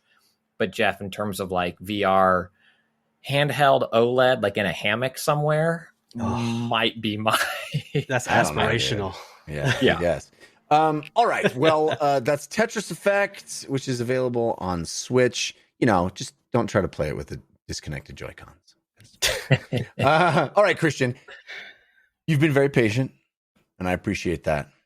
I will now step aside and allow you to talk about Metroid Dread for, I don't know, how long should we set the clock for? Set the timer. I know you've been very, very patient, and I appreciate that. Metroid Dread, Christian Spicer, go. You know those Chris Farley SNLs? Yeah, that's me in Metroid Dread. I know. It's like there's that one part, and then you do that thing. It's awesome. That's so awesome. How did you do that? Like, you guys, okay, you're the same team who made the 3DS game, and that was cool because it was reimagining of like an original. But then you do it now it's on Switch. It's awesome. It is. So Metroid Dread, if folks don't know, it is a 19-year waiting sequel to the 2D Metroids that came before it. It is it finishes that story. It's not Metroid Prime related, though. The lore obviously touches into those games, but this is a continuation of the 2D Metroids that people have been playing, and there hasn't been a new one in that franchise in 19 years. Remember 4 weeks ago when I was like, if the year ended now, Deathloop is hands down my game of the year. Well, if the year ended now, my friends, Metroid Dread is my game of the year. And I have not rolled credits on Metroid Dread yet. I've heard the end boss fight is quite a doozy. We got a new dog, which has zapped some of my video gaming time. But also a doozy? Also a doozy. The end boss of potty training a dog. Yeah, also. She leaves little doozies in your house all over the place. I was like, why is my Joy-Con drifting? And I see her running with the Joy-Con. I'm like, oh, fair.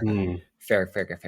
But it's phenomenal. It is talking about enhancing and the care they brought to Tetris, the care brought to the Metroid 2D franchise here, and elevating it as a game that is built on 3D assets and kind of the creativity that they're able to do in the moments you're able to have because the world is rendered in that way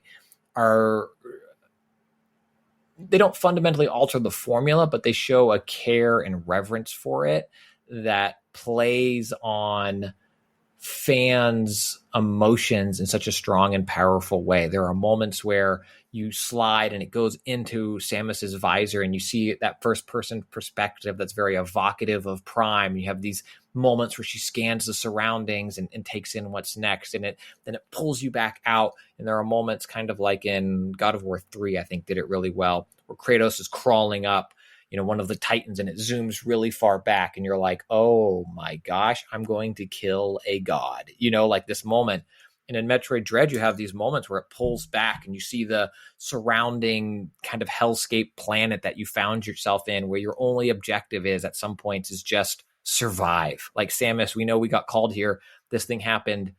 I think this was a rope a dope. You just got to survive, kid. You got to get out of this. And you see the scale of the world in which you're exploring, and you have these moments where you're just this little, Samus running across a pipe, and then you have moments where it pulls you in, and she's almost, as I remember going back and playing Super Metroid now, the sprite's not quite that big, but it feels almost as if that Super Metroid style of composition of Samus fills the screen, and what's under the next screen, what's going to happen, and those moments where the Dread, the Emmy are chasing you, and you have to go through a door, but you're not quite sure what's on the other side, but you don't want to use your cloak, because once you use it, if you deactivate it, you can't reactivate it until it fully recharges, even though you didn't use your full charge. And there's this wonderful cat and mouse moments that are just really, really phenomenal. And then, Jeff, we talked about, pre-release, the idea of always being pursued, and the way that Metroid Dread does this, Resident Evil technique, right, of the nemesis following you.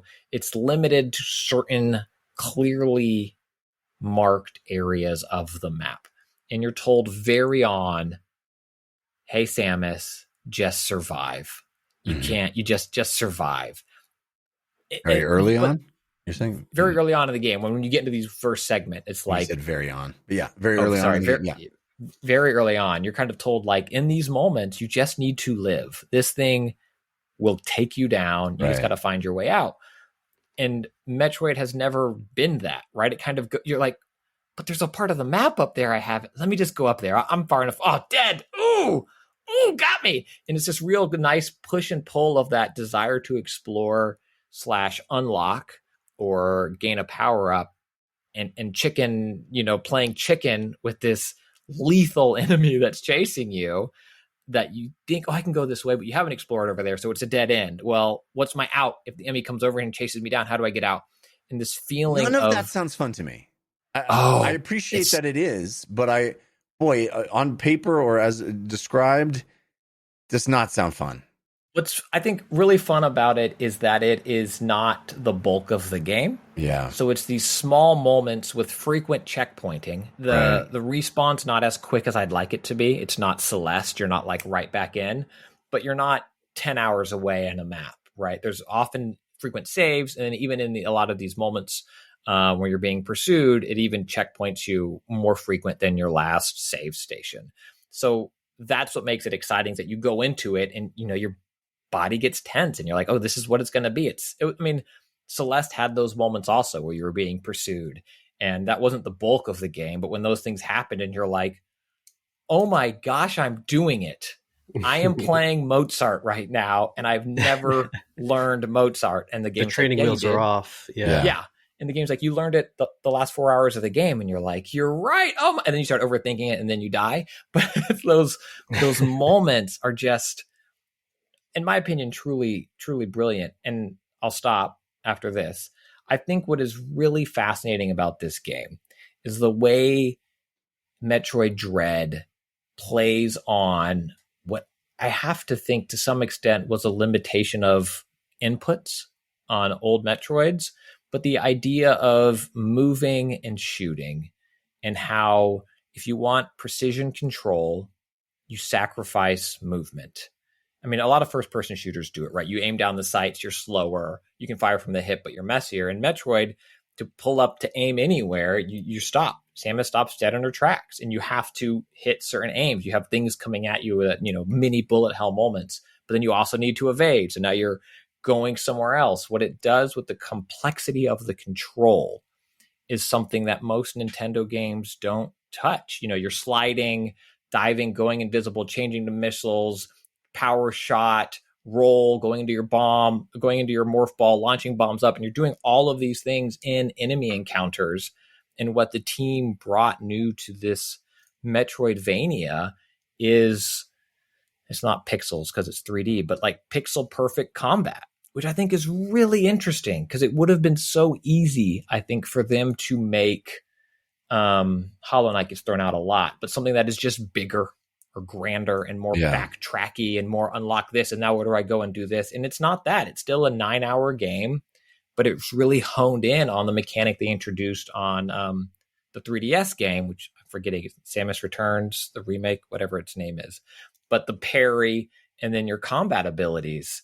And I really respect that. Again, I think it's the team showing a confidence in what a Metroid game is and can be, and doing that and not trying to do what all the other Metroidvanias have done over the years. It certainly takes some inspirations from those things, but it is a game that feels very much like a Metroid game, and it brings heightened combat to it in a way that I never expected, but still is Metroid combat. It's not Guacamelee, style combat. It still has that trade-off of mobility and fire type, weapon types, and unlocks. And it's just beautiful. The animations, I could gush forever. We'll see how frustrated I get on the last boss. But it's just an absolute delight. And this is a game that I started the year not knowing existed, which I think makes it even more wild, more of a delight. Like this got announced and came out, and here it is. And it's awesome. Metroid Dread, available for your Switch. What else is on your playlist, Christian? The only thing on my playlist I guess I'll talk about quickly is, because I wasn't here last week, is Hot Wheels Unleashed. Yeah. Paul, I'm seeing your thumbs up. Yes. It is an arcade racer, Micro Machines-esque, where you are a Hot Wheel in the bigger world of like a game room, and then the Hot Wheel track set up in a skate park. You're the size of an actual Hot Wheel toy in these locations. Yeah, it's like somebody set up a track in the real world. Yes, and it is a wonderful arcade drift racer. This is not Forza. It is not Gran Turismo. It is, I don't even think you have brake. I think it's just drift. Like you enter a corner and it's just your Hot Wheels drifting. And it is photorealistic representation. I'm playing on Series X. Photorealistic representations of these little Hot Wheel cars. And just awesome. The AI, I think, I love it. I love it. It's not a $60 game. I think it was $40 for the base game. I think you can spend up to like $80 on this thing. Yeah, you can spend a lot. The base game, I think, is $40. My nits. So it's a high recommend. Hot Wheels Unleashed. My nits are the AI gets hard in an annoying way as you scale up the difficulty. It's like rubber bandy. Like you make one mistake and you're donezo. And then my other nit. And Paul, I'd love to hear your thoughts on it too, is it's a loot box system of car unlock. It's randomized loot boxes, and you get a lot of, let me rephrase, I get a lot of dupes.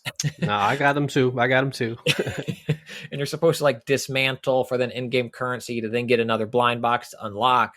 But while there isn't the, hey, just give us $10 and we'll do this thing, there is a lot of paid stuff in there. It shows cars in your inventory that you don't have yet. Yeah, like a little shopping cart on the hard icon. one to explain to a 5-year-old. Oh my god! Why do I have Bone Shaker when I don't have Bone Shaker? I can't. Why? Let's just play as Bone Shaker, Daddy. Yes, we don't. You don't have that one yet. That's an advertisement for purchasing a Bone Shaker. Yes, and so it is not the worst example of the what I would call unfairly, but I would call the mobile game gotcha mechanic. But it leans into it heavily enough that I find it a little repugnant. The game itself, I love. I hate the grind for, well, I don't know, kids. I don't have Kit yet. When am I going to get Kit? I have to do this race 100 more times, maybe. Yeah. It's frustrating. I would like for them to try to figure that out, because if they could fix that part, I think that would sort of put this game in the same realm in a weird way as something like Fortnite. It's kind of made for something like that, where with collaborations with the, who knows the amount of licenses they get to, 'cause there's stuff in here that's like, oh cool, it's a DeLorean, or there are really cool licensed cars in this game that and they look so beautiful. Like Christian So said good. earlier, like the effects that happen on the cars when they collide into the barriers or into each other, the little scratches, the the plastic, the way the paint kind of scratches off. Everything about this game is surprising for a game, with the Hot Wheels branding on it. Because I honestly, when I first heard about it, I didn't expect this sort of caliber of racing game. But the developers that made the MotoGP games, they have like a really high, pedigree. They have a really great pedigree when it comes to, the motorsport games. So it's no wonder that this game, plays well. It has really cool track effects. There are like boosts and, weird little spiders that shoot webs onto the track that you could get stuck on. And, the levels there's loops obviously and ramps, and it's great. I mean, it's just wonderful to have a really fun arcade racer back in my rotation, because there's also Cruise and Blast is another great one if you miss that one. So it's cool. It's like a return of a genre that I love so much. And with Forza around the corner, it's like, man, we're gonna be spoiled with so many great racing games. Yeah, I played this with my 5-year-old who's super into Hot Wheels. And we put it on the easiest difficulty setting, and him playing, and it's I have some of those same issues with it, that he couldn't just get what he wanted. He couldn't just race the cars he wanted. Even in the sort of build a track mode, you start the build a track mode at the beginning of this game, and you've got flat, straight track. Go crazy. And you can see all the awesome loop-de-loops and rad stuff. You don't have any of that stuff yet. It's all unlocked. And it's like, okay, well, it's hard to explain that to a 5-year-old that you don't have that yet. And I mean, I guess this isn't really a game geared toward 5-year-olds, but it's the friggin' Hot Wheels license. It kind of is. I mean, yeah. I mean, it's 5-year-olds play Hot Wheels. It's So yeah, I mean, I was a little disappointed with it, frankly. Also, you guys playing on PlayStation 5 or what are you playing? I'm on Series X. I'm on Series X. Series X. Yeah. I got it for PlayStation 4 because I didn't, I wanted to set it up on a console that wasn't in Daddy's office. So I pulled out my old PS4 Pro and downloaded it on that for PlayStation 4, and worked out great. But wow, I got used to there not being load times real fast, let me tell you. Oh, the load times in this game are brutal on PlayStation 4. I mean, I guess I'm just spoiled now with new gen consoles and on my PC because woof, those load times are rough. Anyway. That's interesting. Yeah, I play on Series X, and then I have a Series S that is like the main family living console. Yeah. And it zips on those. I will say, back to Metroid Dread quickly. It stinks that I love it because I'm a Metroid. I love it, right? Like, it's a very good game. I love Metroid. I have several Samus figurines on my shelf. I love Metroid. And I realize that's the only reason I'm saying this. But it definitely has load times. But it's like Mass Effect elevators. And I find myself I'm like, oh, so charming. I wish more games had these. And it's like you're on a subway. Homer. So novel. Totally. Samus is like confidently looking at her gun, like, we've been through a lot of stuff together. The gun's like, and I'm like, I could watch this all day, Samus. Yeah, you love it for its faults. I love it. So yeah, that's great. Oh, it's so good. You're into it. All right. Well, that is Hot Wheels Unleashed and also Metroid Dread again. I want to talk. I mean, I've been playing Far Cry 6. I got an early copy provided to me for Back 4 Blood, which I've been playing a considerable amount of. It's interesting. All these first person shooters are dropping at the end of the year, and a lot of them multiplayer focused. This is my brand of multiplayer. I enjoy the Left 4 Dead, Back 4 Blood premise. I like a good co-op. I have fun with these games. I jump right in. I'm having fun. It's fun. It's just instantly fun. And I like a Destiny. I like a game where I can sort of just get on and kind of check out mentally a little bit. It's more of like you're on autopilot. You're doing the fun thing. You're hanging out. You're having a good time. These games are great for that. I wish Back 4 Blood. I mean, I totally understand what it is, and I totally understand that it's a Left 4 Dead game, a spiritual successor. But also, I feel like the least interesting setting for this game is zombies. It's just the least interesting way I could be doing this. And all of the variety of zombies are just not interesting. Oh, there's the explodey zombie, and there's the zombie that throws stuff at you, and there's the zombie that's 20 feet tall, and there's the zombie that, has pustules that pop. And it's like, okay, yeah, yes, tried and true, easy to get right, I guess. I know what I'm getting. Very visually, I see a zombie. I know exactly how it's going to behave. Like, it's all very clear, right?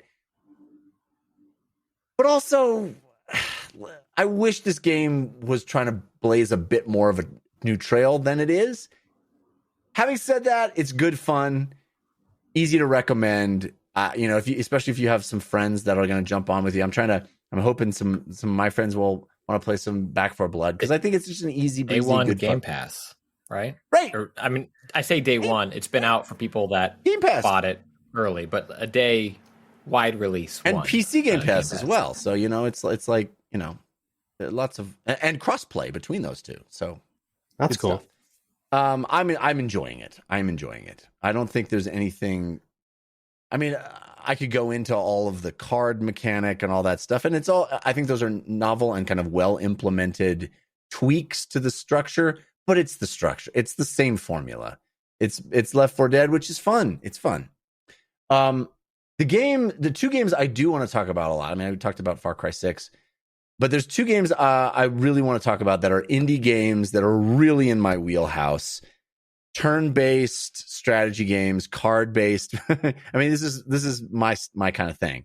The first is Across the Obelisk, which again has been out for a while, but there is a listener to this podcast who goes by Lynx, who emailed me months ago saying, you got to play Across the Obelisk, you're gonna love it.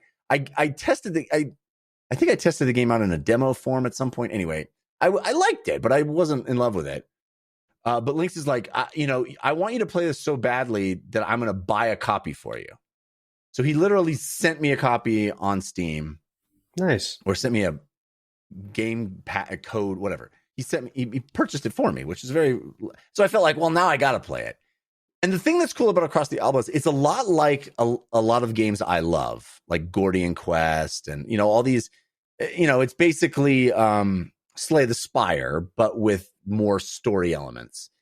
And I love that. I mean, those are the kinds of games I love. You have classes of characters, you have a team of characters, all with different classes, meaning they have decks of cards that are themed around their class, and you play those cards and attack bad guys, and it's a roguelite, so you're going as far as you can, beating as many enemies as you can, as far up the Slay the Spire style pathway as you can. You have choices to make along the way, story choices and branching pathway choices.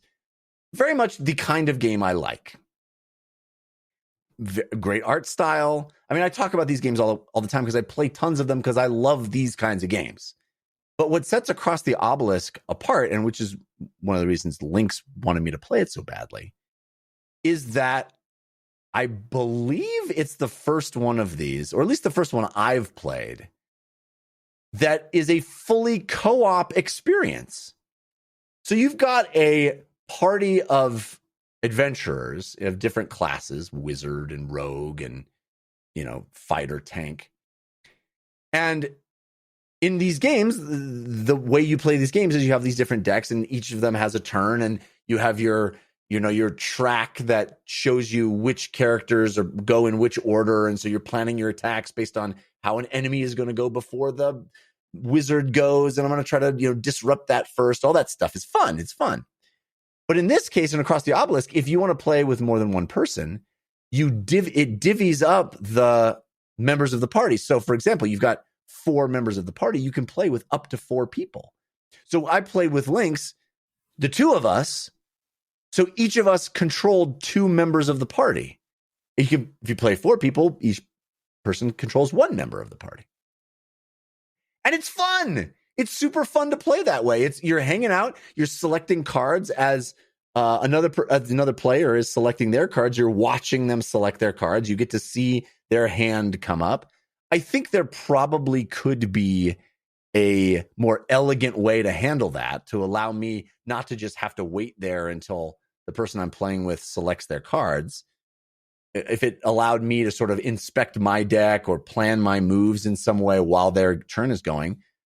But ultimately, watching them pick their cards is interesting too, because you kind of see what's in their deck and what they're not choosing. And it just works. It just works. You're playing together. And it's got all the trappings of these kinds of games where you can empower cards and spend in-game currencies, and you earn things by defeating enemies, and those things you can turn into making more powerful cards or removing cards from your deck that are weaker, and all that stuff that these games have. It has, but it allows you to play cooperatively, which I just don't think I've ever seen one of these kinds of games do, which makes Across the Obelisk a big recommend from me if you've got somebody else that's into these kinds of games and you want to play hanging out with each other, because it was great fun to do so. I need a... go ahead, Paul. And I was going to say, I just have a quick question. As someone who's usually pretty intimidated by card games like this, is this like, if you're playing this with someone else, because that sounds enticing to me. Like I have buddies who are super into this kind of stuff. Is it like friendly to newcomers? Oh, well, one of the best things about it, and I appreciate you bringing that up because I neglected to mention this. One of the best things about it is that it really makes having a Sherpa for this kind of thing easy and fun. For example, Lynx and I got on and played, and he had played a whole bunch of the game. He was already super into it, and he had a high level healer character. And so I only had level 1 characters because I'd never played before. So we had, one super low level character that he was playing, my 2 low level characters I was playing, and then a high level healer that just kept everybody up way longer than we normally would. And it worked out great because I could kind of learn and not, in this sort of roguelite fashion where you're destined to have a bunch of runs where you're not going very far as you're powering up over time. We were able to sort of get deeper into the game on our first run because our healer was OP and able to sort of, keep us alive longer. So in that sense, like if you have friends that are into these kinds of games, especially if they're already playing it, but even if they're not, like it's cool that you're able to collaborate and work together, and people that have more experience can sort of Sherpa you through the leveling process, what good decisions are you should be making, and how cards can combo, all that stuff. So yeah, I think this is a great opportunity for that. Yeah, I'm going to check this out. You've sold me on this. Across the Obelisk is the name of the game. I think it's like $20, $30, something like that. I didn't buy it, as I told you. Okay, now having said that, I'm about to tell you about a game very much in the same genre that I like even more than Across the Obelisk. Paul, Steam Return. Oh, man, I got it. Yeah, no. This does not have a co-op option, so I still suggest Across the Obelisk for that co-op experience. But I got a code this week for Inscription, which is a new Devolver Digital published card-based Slay the Spire-like game.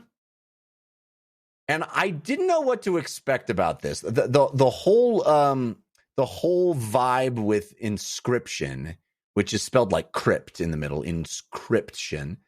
The whole vibe is that it's a card game, a Hearthstone or a Slay the Spire, but it's like dark and metal, and you're playing against the devil or you're playing against the demon, and it's dark and it's brooding, and it's which does not interest me. That's not going to be a draw for me. It's like the feeling of this game is dreary and gloomy and dread. That I was like, well, maybe this is a pass for me. But I did get a code from Devolver Digital, and so I checked it out, and I'm really glad I did, because this game is awesome. Awesome. The idea behind Inscription is that you are playing one of these games, Hand of Fate or Slay the Spire, against this creature of darkness that you only see as eyes and behind a table in the darkness. So you're literally in a room sitting at a table. He's dealing, or she is dealing cards to you. This creature is dealing cards to you, and you're moving your pawn down the table, and it's unfurling a scroll in front of you, and you're picking cards and you're playing against it. And that's all very cool because the room you're in is like a first-person video game room. You can get up from the table anytime you want. You can wander around and look at stuff. And there's like puzzles and weird things to discover in the room. It's like an escape room that also has this Slay the Spire card game in it, which is already very, very cool in my opinion. But the mechanics of the game are awesome. Most card games will have a resource, mana, and if you think of Hearthstone, you have to spend the thing in order to play the card. So the card has a cost in order to play the card from your hand. Magic the Gathering, you have to have enough lands of a specific kind in order to be able to play the card out of your hand. Okay? That's a fundamental element of these kinds of card games. Inscription's resource is the sacrifice of other cards. So everything is in this this metaphor of animals. So you've got a card full of animals, and there's animals like badgers and hawks and wolves that can do damage, that will attack the enemy and win the game for you. And then there are other animals like a squirrel that doesn't do any damage, but just sits there waiting to be sacrificed. So if you have a hand of cards, a wolf will require 2 blood sacrifices to come out onto the board. So you can play a squirrel onto the table, and if you have 2 squirrels, you can sacrifice both squirrels and then play your wolf. And there's no limit to how many cards you can play on a given turn. And you can always draw. You have this deck that you are building, and you can always draw either a card from your deck or a squirrel. You're always able to draw a squirrel, should you choose. So there's this decision like, well, I have a bunch of cards in my hand, and I can't play any of them because they all require sacrifice, and I don't have any animals to sacrifice. But I can pull a squirrel card. I can draw a squirrel's card, immediately play it, immediately sacrifice it, and immediately play a card that only requires 1 sacrifice in order to get something useful onto the board. And then, should I choose, I could sacrifice that card to play something else. So you have these sacrifices that you can do to draw cards. Also, anything that dies from your hand creates bones. And some cards you can play if you have enough bones left over to play them. So it's this awesome cycle that's constantly churning cards, playing things down, destroying those, playing new ones, destroying those, playing new ones, which creates an experience that's unlike any other of these kind of card games that I've played, and I've played a lot of them. It just feels so different and unique, and the decisions that you're making are so cool, and everything plays so fast. A lot of these games, like Hearthstone, anybody that's played Hearthstone knows that you end up you're trying to work toward having a lot of mana to play your big cards, and sort of matches last a certain amount of time. This game, I think it happens so much faster. There's so many fewer cards in play. Everything just like has this pace that's awesome. The look and feel of the game is strange and different and unique. It's like, it looks like a pixel art game, but it's in 3D. So it's like this heavily post-processed look to it that's really interesting. And the vibe of this like death metal, you're playing against a demon thing. Every time you die, you have, he lights 2 candles for you. And you get defeated in combat. One of the candles is snuffed out. You get defeated in combat again. The second candle is snuffed out. That means your run is over. Your roguelite run is over. At the end of that, you wake up on the ground in first person. You wake up on the ground of this, wherever you are, this cabin or this escape room, whatever it is. And that creature is like looking at you through a door and says, well, now it's time for us to create your death card. And it picks up a Polaroid camera and takes a photo of you. And then you get to create a card that's going to go into your deck in the next run that is built from elements of cards that you already have. So it'll draw 2 random cards from the deck of the run you just completed and say, okay, choose a cost from one of those cards. And then it'll say, choose an attack and health from another of these 2 cards, and choose like a special feature from another of these 2 cards. So you get to build, every time you die, you get to build one special card that you've crafted in your deck the next run, which is such an awesome idea. And you get to name that card, and it's got a picture. I mean, it's not a picture of you, right? It's because it's just a, concept in the game, but it's this like horrific looking person that's caught in the act of dying. Really clever, really cool. I'm super hooked on this game. It's called Inscription.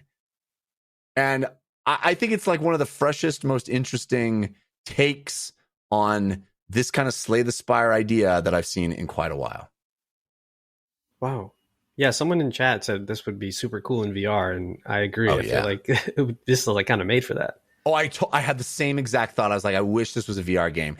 And it feels like it could be easily ported or even modded to be VR, because the controls are literally like lean forward on the desk, move your head back on the desk. And the graphics are kind of low res and intentionally sort of pixel looking. So I think it would be an easy game to get into VR technically. Like, it's not going to, be difficult graphically or any sense of that way. I just think the world of this game. I was, as much as I wanted to play Far Cry 6 and Back 4 Blood, I kept coming back to Inscription this week and like wanting to play more and more of it. It's really cool. Another cool thing that happens narratively, like some of your cards will talk to you and diss the demon character that you're playing against. And when you fight bosses in the game, the demon will like be like, okay, you're fighting the first boss that I fought was the Prospector. You're fighting the Prospector, and it'll like put on this horrible wooden mask. So you've only been able to see its eyes, but now you see like this horrible mask that it's put on. It's like, I'm the Prospector now. It's just like dripping with style. So clever. The writing is great. I am so high on this game, Inscription. It's really cool. All right. Well, that's going to do it for this episode of DLC. We do have parting gifts coming up, so stick around for that. But Paul, thank you so much for being here. It's been so much fun having you. Thank you for having me. Honestly, this is legitimately wild because I hear all these intros and transitions every week anyway, and it's interesting to be a part of it. Like, what? Is this real? But yeah, thank you so much for having me. I really appreciate it. Absolutely. Tell folks where they can keep up with you and all the great stuff that you do during the week. Yeah, you can find me on Twitter at Polymayo, is POLIM as in Mario, AYO. You can check out our podcast, The Optional Podcast, on pretty much any podcast catcher out there. Go to theoptionalpodcast.com. You can find it there. And yeah, check out the podcasts I produce alongside Jordan Mallory over at Fanbyte, at fanbyte.com/podcasts. We got, some cool podcasts on there, like The Optional, and got Spawn on Me. Thanks for the Knowledge, which is a video game news show. We got a bunch of cool things on there, which I'm very, very proud of. And yeah, check us out sometime. Yeah, great network. Thank you. Christian Spicer, what about you? What do you got going on this week, other than more Metroid Dread play? That, and Paul, I've told John this, but I'm such a big fan of what you all are building and have built at Fanbyte. Thank you. I keep waiting for the Ka cooking show that needs to happen. But it's coming. Yeah, we're gonna figure it out. Don't worry, we got it. But truly, people listen to those shows, and it's really inspiring to see the work that you're doing and the stuff that you all are building. It's really cool. Appreciate that.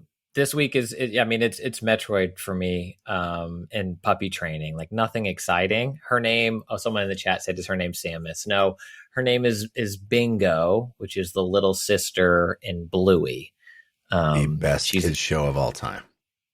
I mean, you can strike kids from that. It's just a fantastic show. It's a great show. It's not, she's a yellow lab, and she's the best. So that's my week. Unfortunately, I signed up for it. If there is any other fun stuff, it'd be on Twitter at Spicer, SPICER is where you can find other musings that go into my head. Then I have a newsletter that I have not been tardy with it because I was doing comic book stuff and whatever. But I will send out another one. It's about monthly. You can subscribe to it at tinyletter.com/Christian Spicer, where I write long form about video games. Very cool. If you want to follow me on Twitter, I'm at Jeff Kanata, which is spelled with 2 N's and 1 T. And I have several other shows for you to check out, including the Filmcast, which is a movie and TV show review podcast. That show is tons of fun. We have ancillary content as well, extra After Dark shows. This week we're doing No Time to Die, the Bond movie. We reviewed. In fact, it came out early for our patrons, and we had an incredible guest on. It's one of the foremost James Bond scholars, really. Somebody that knows a ton about the series, and it was awesome picking apart No Time to Die with them. The week before that, we did the Sopranos movie with the guy who wrote the book on Sopranos. It's a great podcast. Check it out. The Filmcast. Also, I do the Dungeon Run, which is a live tabletop role-playing show. You can check that out on YouTube or as a podcast by searching for The Dungeon Run. We also stream live Wednesday nights, 6 p.m. Pacific time. People need to listen to that. Oh, sorry, go ahead. Sorry. Get the Twitch in. Go. Twitch.tv/The Dungeon Run. What was that? People need to listen to The Dungeon Run for a multitude of reasons, but one being to even further appreciate the incredible fan art that you all are getting. Like, I'll see you retweet it out. And if you've listened to the episodes, and then it's like, yes, they knocked it out of the park. And it's so fun. Not that you all don't do a great job creating it, but there's so much extra accoutrement that you really appreciate if you listen to the show. Christian, I'm glad you brought that up, because something our fans did last year and are doing again this year is something they call Inktober.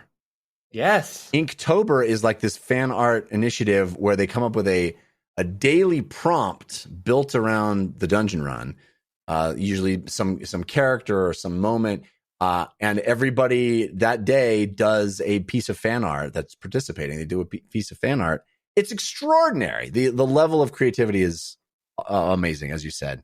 So yes, thank you for mentioning that. Also, I do a comedy science show called We Have Concerns. You can find that at wehaveconcerns.com. And I do a sports show, the fan-controlled football show, which just celebrated our first year anniversary this last week, which was tons of fun. You can find that at twitch.tv/FCF. All right. Let's wrap the show up now with our parting gifts. Hey, give us a suggestion of what to do this week. Give us a parting gift. This is your parting gift. Paul, do you have a suggestion to help people get through their week?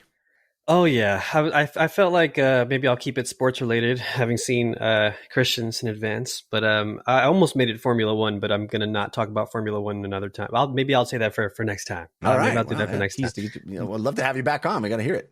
Oh, for sure. But for this week, I'm going to have to say season 2 of Ted Lasso. Yes. Ted Lasso is a wonderful show on Apple TV Plus that I adore. It's about someone who used to be a collegiate football coach, American football coach, and gets a job across the pond over in the UK to coach a football or soccer team. And it's just such a wonderful, heartwarming show about somebody who is just kind of, just can't be phased, is so positive, has a really great outlook, and a wonderful cast of supporting characters who all are there to like really explore, these intricate ways in which they have to work together and overcome obstacles together and sort of become vulnerable with one another in interesting ways. Like, it's so well written. It's hilarious. Jason Sudeikis is wonderful, and the whole cast is wonderful. But yeah, that show has gotten me to shed tears on multiple occasions. And anytime a show can do that, I'm always like, yeah, y'all should check it out. I love Ted Lasso. I might actually even try to be Ted Lasso for Halloween this year. We'll see how that goes. Yeah, it's such a great show. Yeah. I mean, it is So heartwarming and delightful and good. It is good and promotes goodness. I concur. Christian Spicer, what about you? What's your parting gift? It is sports. It is my yearly playoff baseball parting gift. It is the playoffs. The one-game wild card nail biters are now done. We are in the divisional series. If I have seemed, I don't think I've seemed that distracted, but if I've seemed slightly a little distracted, I have been checking the Astros-White Sox game throughout this show. Busted. That's what I've been looking at. I originally from Houston, big Astros fan. Astros Dodgers were my two teams. Then they met in the World Series. We've talked about this on this show, Jeff. It was the best year of my life. Couldn't go wrong either way. I won. And then I found out they cheated, and it went wrong. It went you wrong. You tempted fate, and fate had some news for you. They sure did. But I'm hopeful now we can get a fair rematch. I'd be spoiled with riches. That'd be incredible. Playoff baseball. I love baseball. I think much like F1 and non-NASCAR racing, even NASCAR racing, really, like, the drama is in the in-between, in my opinion. Yes, a big fiery wreck, or yes, taking an outside turn that you should not take, going around is dramatic and exciting as well. But the drama of baseball is in the in-between, and it is the best in the playoffs. Pick your team, be a fair weather fan, grab one now, get in or jump in, go in fresh next series in the AL and NLCS. Pick a team, go all in. And if you'll probably be like me watching the game like this, and your wife is like, partner's like, are you enjoying this? Is this fun? Of course. What about this? Makes you think I'm not crap. Yeah. This is the worst sport. Off your hip ground rule dump. Yes, it's in the rule, but that is so dumb. Love I sports. Yeah. I love sports.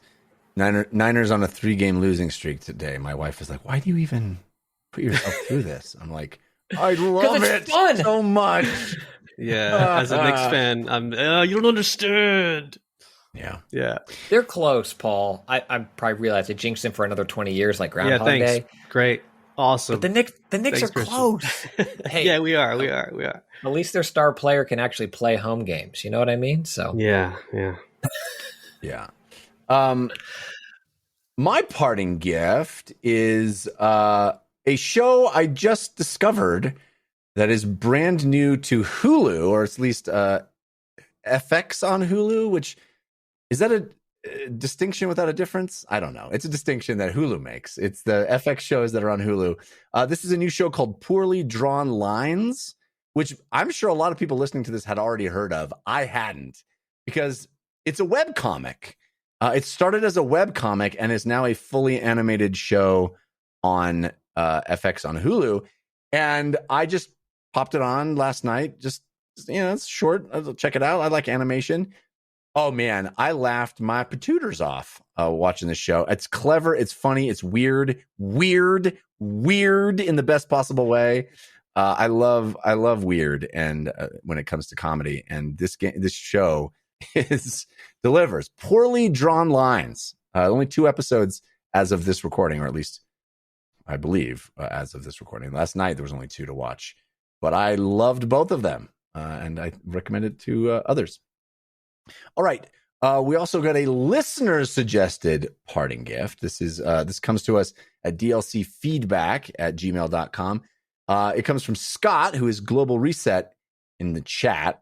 Scott writes, after hearing Jeff talk about getting into chess with his wife, which I did last week in my parting gift, and being curious about introducing chess to his child, which I did this week with my 5-year-old, I have a recommendation for anyone with little ones that would like to get into chess. No stress chess turns the game of chess into something like a card game with a natural progression as your young learner gets the basics down so they aren't overwhelmed. The first stage has each player draw one card from the top of the deck, which tells you which piece you're allowed to move and has a picture to guide you to show you the way the piece is allowed to move. The next level of progression would have you add another card to your hand, so the learner can now actually start to make choices about which of the two pieces they are allowed to move. Eventually, you would have a hand of 5 cards before your kid might be ready to tackle the game without the rails. We started with our daughter when she was around 3, and she loved it. Thanks, Scott. That is called No Stress Chess. Really cool. I was impressed at how much my son took to at least wanting to play the game or wanting to learn it. Today I was watching football, and he comes up to me and goes, "Daddy, can we play chess?" I was like, "What genie did I accidentally make a wish on?" But this turned out to be the case, because my son just walked up to me and asked if he could play chess with me. It's like, "Daddy, I set up the board." I was like, "You set up the board after watching me do it once? Oh, you're a genius." Anyway. But did he set you as white or black? And did he open with the Queen's Gambit? Like, what are we talking about here? Yeah. Like where, how What far in are strats? we? Yeah, no, he's doing all the drugs now. Queen's Gambit. Oh no. This is wonderful to hear, because I have a nephew who is 9 and loves chess, and I remember also playing chess with my dad growing up, and it's again, talk about a pure formula like Tetris. Chess is just, man, it's good. When it's good, it's great. It's great. Yeah. It's been too long since I played it, and it's great. Having a good chess set is, I think, so important. Like the big, heavy pieces that feel good. Like that's the tactile thing works for me. Anyway. Star Wars Battle Chess on Sega CD. I agree. You got to have a quality chess game in the house. If you want to have your parting gift read on our show, send it to us. dlcfeedback@gmail.com is where you send those. We love hearing from you. All right. That's going to do it for this episode of DLC. Thanks again to Paul Tamayo and Christian Spicer for hanging out with me. Thanks to our musical contributors, Patrick L., Sean Madigan, and Zero Star, for those awesome bumpers. Thanks to the folks in our chat room for contributing live and making the show better in real time. We appreciate you. And thanks to each and every one of you who takes the time to download the show and listen. We're grateful. And we'll be back next week. Until then, think about what you put out into the world. Make it a better place.